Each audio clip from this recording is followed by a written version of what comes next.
Now, I can't believe how bad it's gotten. I mean, it's here. We all know we're screwed.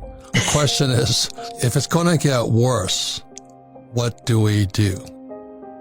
The good news is this: if it gets worse, you still have time to prepare. That is money supply. It's M2. Just too much money in the system. But the question is, so what's going to happen? Let's say they raise interest rates, they push us into a recession. That's going to crush a lot of small businesses, and if prices go up, I think the problem is in the bond market. That's my concern. And the repo market, which is short term, as short as it gets. So I'm watching all this stuff. I want to know what a person can do. In 1913, the Fed is the third central bank America has had, because every president has warned against central banks, like the Bank of England. And the Fed is not federal. It has no reserves, and it's not a bank. It's a cartel of banks. And in 1913, the Fed, the third one, was created, starting with President Washington, said, do not have a central bank. Since, 1776. Not only was the Fed created in 1913, so was the taxman. The Beatles always sang about the taxman. Well, in 1913, the 16th Amendment was passed, which caused America to be taxed. And almost up to that point, till 1913, America was a tax-free nation. So what does that tell you? For money to exist, taxes had to exist. Hear me out. For money to exist, the dollar or the pound, taxes had to exist. So it was one of the biggest scams going.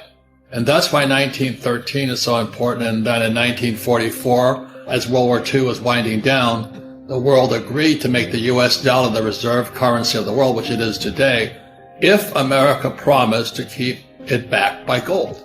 So in 1944, the United States says, we promise we'll back it by gold. And then in 1971, President Nixon says, oops, we broke our promise. And that allowed money printing to go out of control. So here we are today. I just got this. It just came in. It's The Economist from London. And it says here, governments have spent $17 trillion on the pandemic, including loans and guarantees, for a combined total of 16% of the global GDP. That's how much money was printed last year. 16% of the global GDP. Now, if that doesn't cause you to run out and buy gold and silver, I don't know what will. They now have to keep printing or we crash. That's why I've been bullish on gold for all these years. You watch who's spending the money. It's the government. I don't trust them. I never have. So, they're so incompetent. I just can't believe it. They're incompetent people. They're like Marx, highly educated people who don't know how to make money. They're not capitalists. They're socialists. And if you understand that, in a few years, you're going to find out these banks are in serious trouble because of debt. Because all the Fed and the Bank of England has to do is print more money. And as long as people will accept this toilet paper like this, people are happy. But the moment one day somebody says, oh my God, $10 billion, but it's not worth it. I was in Zimbabwe. This wouldn't buy me an egg. What's screwing us all up are academics. The academic elite, the liberal left and all this.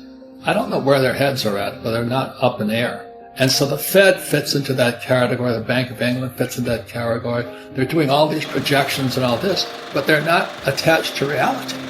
When you look at the numbers, is that we're already in a depression.